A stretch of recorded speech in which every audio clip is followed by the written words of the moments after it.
A State Department spokesman says he feels it is his duty to outline his vision for peace in the Middle East before he leaves office, and that'll include what he believes is the proper path towards a two-state solution between the Israelis and the Palestinians. Now, this is all taking place just days after that highly controversial vote at the United Nations in which the U.S. allowed a resolution to pass condemning Israeli settlements in the West Bank. The Israeli government is continuing to insist that it has hard evidence that the Obama administration helped orchestrate that resolution and vote, and they're now vowing to share that evidence with the incoming Trump administration. We know that there was deep collusion between the Obama administration and the Palestinians in order to push this United Nations Security Council resolution forward. That is deeply, deeply disappointing because historically America has protected Israel at this very, very biased body. But yesterday, a spokesman for the State Department rejected Israeli accusations that the U.S. was the driving force behind that resolution. We did not take the lead in drafting this resolution. That was done by the Egyptians with the Palestinians. Now, Deputy National Security Advisor Ben Rhodes said that the U.S. is not trying to resolve the Israeli-Palestinian conflict through that UN resolution, but that likely does little to calm the concerns of Israelis who will be watching the Secretary of State's speech very closely later today. Lisa and Heather, back to you. They just continue to escalate over the weekend, for sure. And it's probably only going to intensify. Thank you so much, Kristen. We appreciate it. Thank you, Kristen. And that brings us to Look Who's Talking. And this morning, Fox News contributor Mark Thiessen is slamming the Obama administration, saying Secretary of State John Kerry should not be giving today's speech. Well, first of all, who cares what John Kerry says? He's a lame duck Secretary of State in a lame duck administration that's going to be out in 3 weeks. If he had a great plan for Middle East peace, he might have tried it 3 years ago, not 3 weeks before he's leaving. And this is a guy who has presided over disaster, an administration that has presided over disaster after disaster in the Middle East, from the rise of ISIS to the resurgence of al-Qaeda and the Taliban in Afghanistan to the massacre of 500,000 people in Syria. So we really don't need his advice. But more importantly, there is a tradition in American politics that after an election, the outgoing administration shows deference to the incoming administration when it comes to major foreign policy decisions. For the Obama administration to come out now and start messing around in the United Nations and saddling the Trump administration with a mess in the Middle East is unprecedented. They're supposed to defer to them. They're going to be out in 3 weeks. They're done. The timing Get out of the way. Julie, Be quiet. Throwing some punches there. Secretary Kerry's speech is set for 11 a.m. later this morning. Well, the Obama administration could soon be announcing a series of punishments against Russia over its alleged interference in the 2016 presidential election. Citing U.S. officials, the New York Times reports the Obama administration is working to revise a 2015 executive order which gives the president authority to respond to cyber attacks from overseas. But the original mandate does not cover interference in the U.S. electoral system, and the clock is now ticking for the president to establish that authority. Well, the president-elect firing back at President Obama for saying that he could have won a third term if he wanted to. I'm confident that if I had run again and articulated it, I think I could have mobilized a majority of the American people to rally behind it. But Mr. Trump says the lame duck Democrat would not have stood a chance since he failed to help Hillary Clinton. Tweeting, quote, President Obama campaigned hard and personally in the very important swing states and lost. The voters wanted to make America great again. Well, this coming as President-elect names Tom Bossert as assistant to the president for Homeland Security and Counterterrorism, and longtime attorney Jason Greenblatt as special representative for international negotiations. And for the first time ever, a sitting Japanese prime minister and an American president visit the site of the Pearl Harbor attack. But the Japanese leader did not apologize for the 2,403 American lives that were lost. I offer my sincere and everlasting condolences to the souls of those who lost their lives here. Last spring, President Obama did not apologize for the atomic bomb when he visited Hiroshima in Japan. Well, some sad news here. Tributes are pouring in from all around the world as Hollywood mourns the loss of a princess. You came walking? You're braver than I thought. Nice. Come on. Star Wars actress Carrie Fisher has died just days after suffering a heart attack. Jackie Ibanez is here with a look back at her career. Good morning, Jackie. Good morning, Heather and Lisa. Carrie Fisher was literally born to be a star. The only daughter of actress Debbie Reynolds and singer Eddie Fisher, Carrie was just 19 when she played the role that would define her career. Somebody has to save our skins. Into the box, fly boy. Fisher became a pop culture icon as Princess Leia. She reprised the role in 4 more films, most recently in last year's The Force Awakens. I can't believe I was so foolish to think I could find Luke and bring him home. Leia. Don't do that. Do what? Anything. Now off-screen, Fisher battled drug addiction and bipolar disorder. She opened up about her struggles in her semi-autobiography, Postcards from the Edge, which was made into a movie starring Meryl Streep. Fisher would play dozens of roles over her 4-decade career, including parts in When Harry Met Sally and The Blues Brothers. But for most people, she will always be Princess Leia. She had just finished filming the latest Star Wars movie and was returning home when she collapsed on a plane and stopped breathing. Just 2 days ago, she was in stable condition at a hospital, but multiple reports say she never actually regained consciousness. Harrison Ford, her love interest on and off the screen, said she's one of a kind, calling her, quote, funny and emotionally fearless. She lived her life bravely. Mark Hamill, who played Luke Skywalker, said she played such a crucial role in my professional and personal life, and both would have been far emptier without her. And director George Lucas says she was our great and powerful princess, feisty, wise, and full of hope. Carrie Fisher was 60 years old. Heather and Lisa, back to you. So sad. She was just 60 years old. Yeah, way too young. Thank you, Jackie. Thank you, Jackie. Well, now to a Fox News alert. 2 strong earthquakes rattling 2 states overnight. A 5.8 magnitude quake was reported near the border of Nevada and California.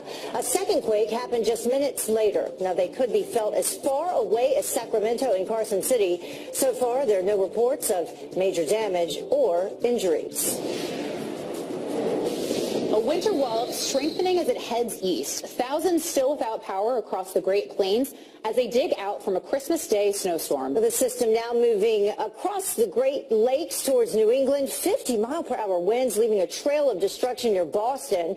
You can see this tree has completely crushed a home there right in the middle. Oh, man. And winter storm watch is in effect that could ruin your New Year's Eve plans. You want to listen up here. No. And Fox News senior meteorologist Janice Dean is here tracking with what we need to know. Janice, I was flying home from North Carolina yesterday and was delayed because of those winds, strong winds at Newark Airport. Yeah, so that storm thankfully has departed. This next storm is going to be a problem tomorrow and Friday. I think by New Year's Eve we're going to be okay. Look at the temperatures right now, 21 in Minneapolis, 38 in New York. Remember this time yesterday it was like 20 degrees warmer than that. So this storm that you were talking about, Heather, is exiting the coast. We are now watching a storm across the Great Lakes that's going to transfer energy to a coastal low that is going to develop tomorrow and into Friday. So here it is, 9 a.m. Thursday, starting to get into New York, New Jersey, Baltimore, Delmarva here, mainly a rain event. The snow is going to be across interior sections of the Northeast and New England. So by Thursday, still spinning offshore. Again, this is going to be a New England event. So if you live across New England, Massachusetts, Connecticut also could get some snow up towards Vermont and Maine. This is going to be the storm you need to monitor because we could see a big snow dump from the storm system. By Friday, it's offshore, and then quieter conditions as we head into New Year's Eve and New Year's Day. So winter weather advisories already posted for this storm system. You can see here, mainly a rain event, we think, across coastal areas, lady. Interior sections, New England, need to watch this one. This is going to be a nor'easter, what we call a nor'easter, tomorrow and Friday. Back to you. It's that time of year, though. It is, my friend. Absolutely. And important information for viewers. Thank you. Thanks, Janice. Well, did you hear about this? Malls across the country, they are ramping up security as police say that there's no evidence to link a rash of massive Christmas Day brawls. Police in a dozen states chasing down leads and asking people to turn over cell phone videos to pinpoint the source of the violence. Now, they say that organized social media posts and Snapchat helped spur mass chaos on one of the busiest shopping days of the year. At least 30 people have been arrested as a result of all this. And that's why I online shop. But the time is 5:10 here on the East Coast. Donald Trump says he has proof that he is already making America great again. The president-elect's latest comments and the evidence he says backs him up. And plus, if you're a Trump supporter, you can't eat here. That's the message one restaurant has to its patrons. The outrage is now boiling over. And meet the Cowboys fan who just got epic revenge on her ex-fiance for breaking up with her over a text. And I'm headed out west because I want to be a cowboy, baby. With a Cadillac and the sunshine shining, cowboy, News alert, the hunt for the last of 6 inmates who broke out of jail on Christmas Day is intensifying by the second. Police still scouring eastern Tennessee for convicted felon 54-year-old David Wayne Frazier at this hour. They say he is dangerous. Frazier and 5 other men escaped an overcrowded jail, known for lax security by ripping a toilet with rusty bolts and nails off the wall. And new overnight, a man with a long rap sheet officially charged in the gruesome murder of an actress from the movie Step Up who vanished on Christmas Day. Police arresting Adrian Dwayne Johnson outside a CVS in D.C. after they say he strangled Trisha McCauley and stuffed her body in a car. Johnson was caught after an employee called 911 saying he attempted to buy baskets full of soap and assaulted her. Police say McCauley and Johnson did not know each other. Well, police searching for a trio of thieves after they made off with millions in fur coats in New York City. Well, this incredible video showing the crooks smashing the glass door and running inside the Madison Avenue shop on Christmas Eve. Police say that the thieves knew what they were doing, going right for those sable coats. And just one of those coats could cost, listen to this, up to $200,000. That's just for one. A car speeding down the highway encounters a near-deadly disaster over something that no one could have predicted.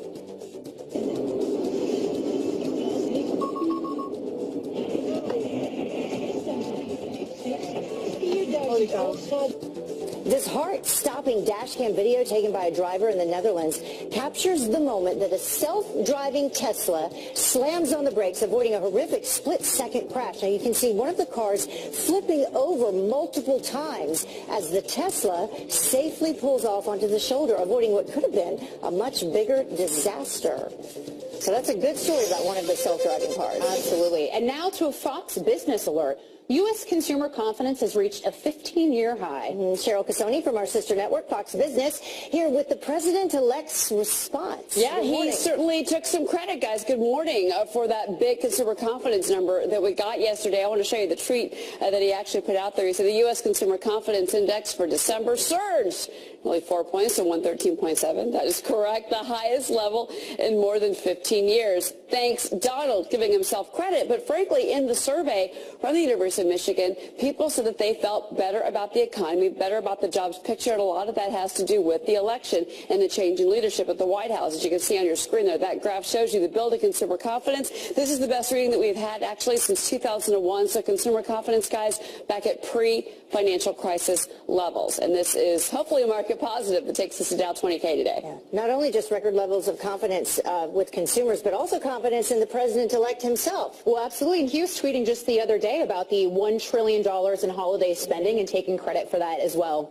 Yeah, he was as well. He was certainly taking credit for the fact that the economy may be on the mend, but he also has promised to bring jobs back to America. And something else that we're seeing, it's happening here in New York State. Tesla is bringing more jobs back to the United States. They're going to be building a plant here in northern New York State, and it's going to make solar cells. The big excitement about this, 1,400 jobs will be created. This is a combination of Tesla and Panasonic, the two agreeing to the deal. We don't have the financial numbers behind it, but Tesla does say that they will spend about $5 billion in New York State over the next 5 years, and then New York State putting in $750 million as well. And not even in office yet. Well, and he sort of tipped his hat to this with the carrier deal as well, that this is something that he would be looking at doing as president-elect. Well, this last one, before you get to it, really surprised me. Scarlett Johansson, I don't even recall what movie she did. But she's making a lot of money. Maybe you're not a Marvel Comics fan. I don't know, because basically what this list has taken weekend is the top global ticket sales for the actors combined. Scarlett Johansson barely coming in at number 1 versus her co-star Chris Evans from Captain America, but she came in with nearly $1 billion in revenues for the global ticket movie market. Chris Evans, Robert Downey Jr. tying for number 2. Margot Robbie on the list as well, and then Amy Adams. So basically, it's movies that were out up till December 27th. Interesting. Global ticket sales are number 1. All right. Thank you very much, Cheryl. You bet. See you back. Well, the time now is about 18 minutes after the top of the hour, and it was one of this year's most popular Christmas gifts. Alexa, what's on the calendar today? You have 12 events scheduled.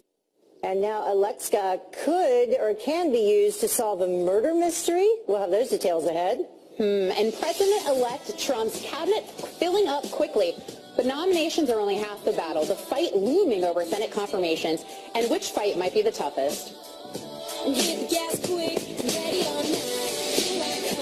Friends, first, the future of the Democratic Party is old. That is according to outgoing Senate Minority Leader Harry Reid when asked if he would support Vice President Biden for president in 2020. He told New York Magazine, quote, "It depends who's running. It appears we're going to have an old folks home. We've got Elizabeth Warren. She'll be 71. Biden will be 78. Bernie Sanders will be 79. If Hillary Clinton ran again, she would be 73. A little honest truth there, but the email scandal that may have led to her demise this election cycle is already coming back into the spotlight. An appeals court reviving 2 lawsuits against the State Department that argue there was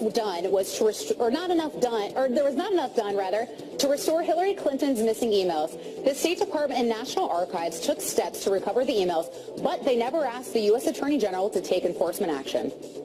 Well, President-elect Donald Trump's cabinet is almost full, with only the Secretaries of Agriculture and Veterans Affairs remaining to be nominated, as well as the cabinet-level position of U.S. Trade Representative. Well, but nominations are only half the battle, because the Senate still gets a say in what could be a grueling confirmation process for some of the nominees. Yeah, a lot of folks already saying they refuse to cooperate. Fox News chief political correspondent Carl Cameron has the very latest. While Democrats plan to grill and oppose most of the president-elect's cabinet nominees, Republicans control the majority and have few complaints. All in all, Trump is going to get virtually everyone that he nominates. It's possible that they'll have to withdraw 1 or 2 because of problems that emerge. Mr. Trump has tapped 5 members of Congress for his cabinet. First up for confirmation, Alabama's Nguyen. She's been both Labor Secretary and Deputy Transportation Secretary in prior GOP administrations and is the wife of Senate Majority Leader Mitch McConnell. Democrats fume over Trump's choice for Energy Secretary. Former Texas Governor Rick Perry famously vowed to abolish the agency. Likewise, Trump's choice to run the Environmental Protection Agency, Oklahoma Attorney General Scott Pruitt, has been a leading critic of EPA efforts to curb carbon pollution and sued to halt increased use of ethanol, which Trump supports. Among those committed to serve the Trump administration are at least 6 multimillionaires, including Steve Mnuchin for Treasury Secretary, and 5 billionaires, including Wilbur Ross for Commerce Secretary. Both are likely to be approved but face strict divestiture requirements to avoid conflicts of interest. And, of course, the president-elect has his own business conflicts of interest to sort out and has promised to explain how he plans to do that before he's inaugurated in 24 days. In Washington, Carl Cameron, Fox News. Sounds like things could get interesting in Congress next year. I can't believe it's 24 days out. It's so crazy. The time is now 5:26 on the East Coast. Putin getting punished? The action the White House is about to take for Russia's alleged election interference. Plus, we've seen Hillary Clinton after the election out and about in the woods and stuff. But where has Bernie Sanders been? Guess what? We just found him, and you won't believe where.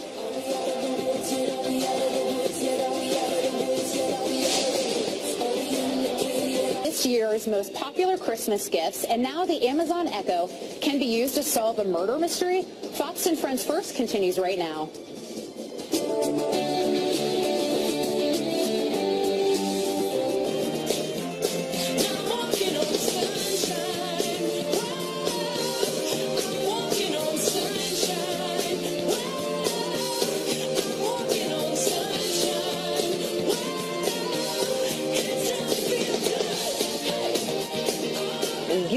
morning to you from the streets of New York City. A shot there of the skyline. The sunshine has not come up yet, but we expect that it will rise like it always does. Exactly. You're watching Fox and Friends First. I'm Heather Childers. And I'm Lisa Booth, and it's 5:31 here on the East Coast. Straight to our top story, Israel bracing for yet another potential clash with the Obama administration. Just hours from now, Secretary John Kerry is set to address the peace process, and tensions reach a fever pitch. Kristen Fisher is live in our nation's capital with all of the details. Kristen, tell us what's going on here. Well, the Israeli government is urging the Obama administration to stop what it describes as a diplomatic assault against Israel. First, there was that UN vote last week where the U.S. refused to use its veto power to stop an anti-Israeli settlement resolution. And now, Secretary of State John Kerry is just hours away from delivering this speech where he's expected to outline his vision for ending the Israeli-Palestinian conflict. A spokesman for Israeli Prime Minister Benjamin Netanyahu says he's worried that these are all signs that the Obama administration is now racing to put its stamp on the peace process before President-elect Trump takes office. We actually believe that this may be the first of another series of pushes before the Obama administration leaves office. And that would be a real travesty if conditions were attempted if conditions were imposed upon Israel which prejudiced the outcome of direct and bilateral negotiations. The Israeli government is continuing to insist it has hard evidence that the Obama administration orchestrated that UN resolution and vote. They're now vowing to share that evidence with the incoming Trump administration. But yesterday, a State Department spokesman denied the charge and instead pointed fingers at two other nations. We did not take the lead in drafting this resolution. That was done by the Egyptians with the Palestinians. Now, when asked why Secretary Kerry is delivering this speech now, that spokesman said he's doing it because he feels it is his duty to do so in his final days as Secretary of State. Lisa and Heather?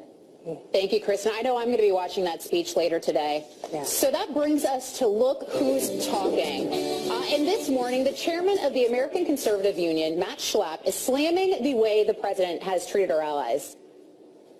Why do you want to be our friend? Why would anybody want to be America's friend when this is how we treat our strongest allies? You have a president who's gone around the globe apologizing to everyone, including apologizing and reaching out his hand to the Castro brothers and to the mullahs in Iran. And that sets a terrible example to the authoritarian leaders across the globe. And then you look at how we treat our friends. And the most disgusting part of this is happning at the tail end of the Obama administration, where basically his third term was denied.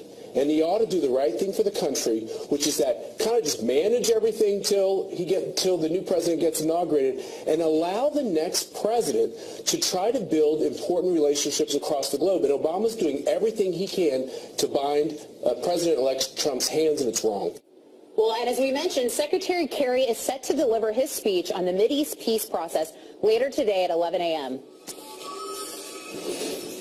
Well, the Obama administration could soon be announcing a series of punishments against Russia over its alleged interference in the 2016 presidential election. Citing U.S. officials, the New York Times reports the Obama administration is working to revise a 2015 executive order which gives the president authority to respond to cyber attacks from overseas. But the original mandate does not cover interference in the U.S. electoral system, and the clock is now ticking for the president to establish that authority. Meantime, the president-elect firing back at President Obama for saying that he could have won a third term if he had wanted to. I'm confident that if I had run again and articulated it, I think I could have mobilized a majority of the American people to rally behind it. But Mr. Trump says the lame duck Democrat would not have stood a chance since he failed to help Hillary Clinton, tweeting, quote, President Obama campaigned hard and personally in the very important swing states and lost. The voters wanted to make America great again. This coming as the president-elect names Tom Bossert as assistant to the president for Homeland Security and Counterterrorism, and longtime attorney Jason Greenblatt as special representative for international negotiations. Tributes continue to pour in as Star Wars fans mourn the loss of their princess. You stuck-up, half-witted, scruffy-looking nerf herder. Who's scruffy-looking? So sad. Actress Carrie Fisher has died just days after suffering a heart attack. Jackie Ibanez is here with a look back at her career. Jackie? Hey, good morning, Lisa. The news is a huge shock. Just 2 days ago, Fisher was in stable condition after collapsing on a plane, but multiple reports say she never regained consciousness. Fisher's role as Princess Leia made her a pop cultural icon. The tuck. I should have expected to find you holding Vader's leash. I recognized your foul stench when I was brought on board. The part in 4 Star Wars movies, most recently in The Force Awakens. She just wrapped filming for the next Star Wars movie. Off-screen, Fisher battled addiction and bipolar disorder, writing about the struggles in her book, Postcards from the Edge. Harrison Ford, her love interest, both on and off screen, called her one of a kind. And her mom, Debbie Reynolds, saying in a statement, quote, "Thank you to everyone who has embraced the gifts and talents of my beloved and amazing daughter." Carrie Fisher was 60 years old. Lisa and Heather. Definitely a loss. Yeah. Way too young. Way too young. Thank you, Jackie. Well, now to a Fox News alert for you. 2 strong earthquakes rattling 2 states overnight. The first quake was reported near the border of Nevada and California. A second quake happened just minutes later. Well, they could be felt as far away as Sacramento and Carson City. So far, though, no reports of any major damage or injuries, so that's good news. That is good news. To extreme weather, a winter wall strengthening as it heads east. Thousands still without power across the Great Plains as they dig out from a Christmas Day snowstorm. Yeah, the system is now moving across the Great Lakes towards New England. 50-mile-per-hour winds leaving a trail of destruction. This was near Boston. You can see this tree just went right down the middle of a house, crushing that home. Oh, so scary. And winter storm watches in effect that could ruin your New Year's Eve plans. Fox News senior meteorologist Janice Dean in the Weather Center tracking what we all need to know. Not ruining New Year's Eve plans, Janice. We don't think so. This one should be out of here by Friday. That's the good news. Now we're going to have some snow on the ground, blustery conditions for the northeast, but you know the bulk of this nor'easter we're going to be talking about tomorrow through Friday. We do have some unsettled weather across the northwest. That's not out of the ordinary this time of year. We have some lake effect snow across the Great Lakes, but the storm system we're going to be watching is going to develop tomorrow through Friday. Let's take a look at it as we advance our maps, and I'll show you our future cast, our future system. There it is. So moving into Thursday, tomorrow morning, watching this system transfer some of its energy towards the coast, and we have a developing coastal storm and what we call a nor'easter this time of year, where the winds come from the north and east. Interior sections, that's where we could get a bullseye of big-time snow. Coastal areas are going to be mainly a rain event, but it's going to be blustery. So for tomorrow morning's commute, it could be trying for a lot of the I-95 corridor. Let's move ahead, and I'll show you as the system exits Thursday and Friday. Again, New England, you need to be paying attention to your local forecast because we could have a significant snowstorm on our hands Thursday and Friday. But for New Year's Eve, looks pretty good for New York City. Temperatures in the high 80s, or the high 80s. That's what I wish. Maybe in Florida, 38 degrees, mostly cloudy skies for New Year's Eve in New York City. Back to you. Either way, it doesn't sound bad. All right. Thank you so much, Janice. You got it. Thanks, Janice. And malls across America ramping up security as police say there's no evidence to link a rash of Christmas Day brawls. Police in a dozen states chasing down leads and asking people to turn over cell phone videos to pinpoint the source of that violence. They say organized social media posts and Snapchats helped spur the mass chaos. At least 30 people have been arrested. So crazy. Well, one of the hottest holiday gifts of the season could help police maybe solve a murder case. Arkansas police reportedly issuing a warrant for information from James Andrew Bates' Amazon Echo device. Well, Bates is accused of strangling and drowning a man in his hot tub. Now, the Amazon Echo, it includes an electronic personal assistant, if you don't know, that responds to voice commands, and it is always listening for its wake word, Alexa. Amazon is refusing to hand it over, though. Well, 2 off-duty firefighters go above and beyond the call of duty when a man suffers a heart attack at the Patriots game. John Toomey and Jim Crocker jumping into action just moments at Gillette Stadium on Christmas Eve. You could hear yell to his father saying, you know, Dad, wake up, what's wrong? There was no pulse. We immediately got him out of the seat onto the ground, and we performed compressions and started CPR. Thanks to all that, the man is now recovering at home. The firefighters saving him, they say that it was like winning the Super Bowl. Good for them. Well, some sports headlines. The Buffalo Bills are in the market for a new head coach. Yeah, Rex Ryan fired after less than 2 seasons on the job. He posted a 15-16 record with the Bills. His brother Rob Ryan also fired as defensive coordinator. And LeBron James bringing home another title to Cleveland. LeBron was named the Associated Press Male Athlete of the Year. He helped the Cavs win the city's first sports championship in 52 years. James beat out Michael Phelps and Usain Bolt. Wow, Usain Bolt there. And Army capping off an excellent football season with a big bowl game win. The Black Knights beating North Texas in overtime in the heart of Dallas Bowl. Final score 38-31. And meet the Dallas Cowboys fan who just got sweet revenge on her ex-fiancé. I love this. The woman holding up a sign that says, "My fiancé dumped me in a text message. He should have waited until after Christmas." That's because she bought him tickets to Monday night's game between the Cowboys and the Detroit Lions. She used the tickets anyways and watched her team win big, 42-21, revenge. Good for her. I think there were 2 winners there, not just the Cowboys. Good job. Well, the time now is about 15 minutes until the top of the hour. And if you're a Trump supporter, you can't eat here. That is the message one restaurant has for its patrons. And the outrage is boiling over. Plus, the money moves to make before the new year. What you need to know coming up next.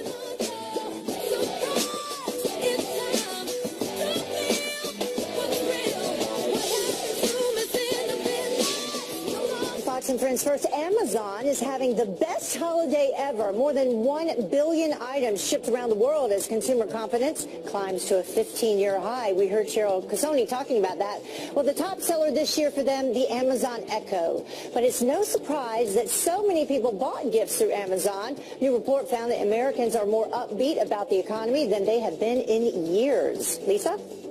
It was the must-have kids gift this Christmas, but some parents are saying that the Hatchimals ruined their holiday. Several angry customers complaining that the toys did not hatch and that company Spin Master won't help solve their problems. The Barbie Hello Dream House also causing holiday headaches. Some parents complaining the $300 smart toy won't open its doors and has wireless network issues. Uh-oh. I think a lot of people can relate to that, whether you're in a Barbie dream house or not. I had one when I was younger. Not for $300 though.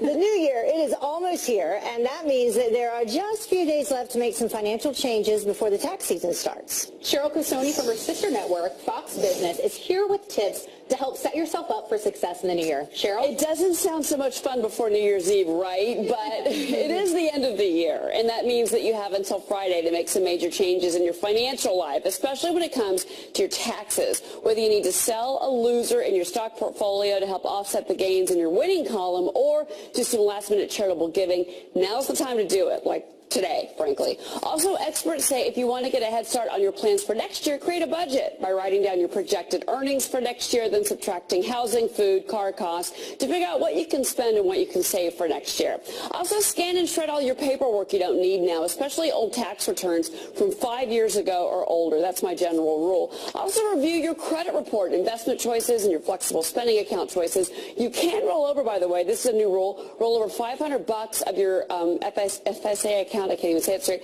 from this year over to next year, which is a good thing. That's new. And then finally, declutter your home and donate. Those are the best things to do. And then change your passwords.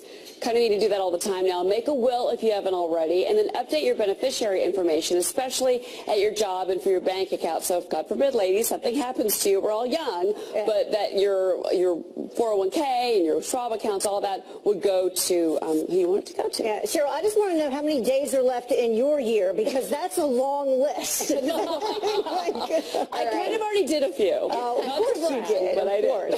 The time is now 5:48 on the East Coast, and coming up, Michael Moore now leading the charge against our president-elect. His plan to stop Trump just revealed. But first, let's check in with Pete Hegseth to see what is coming up on Fox and Friends this morning. Hope you had a great holiday so far, Pete. I definitely did. Thank you, Lisa and Heather. Well done this morning. Yeah, lots coming up on Fox and Friends. Of course, the latest on the UN vote condemning Israeli settlements, what John Kerry and others might say about the future. There's some shocking stuff that we're going to unpack on Fox and Friends. We've also got Larry Sabato. He's here with his 27 2017 political predictions. Who knows what's coming in the new year? Ed Klein is here on what, if anything, President Obama is going to try to do to potentially create a shadow government in Washington, D.C. to fight Donald Trump from day one. There's some interesting stuff there. And we're counting down the craziest stories, and there are some insane ones, from college campuses in 2016. So from UN resolutions to college campuses, lots of insanity on Fox and Friends coming up. Stick with us.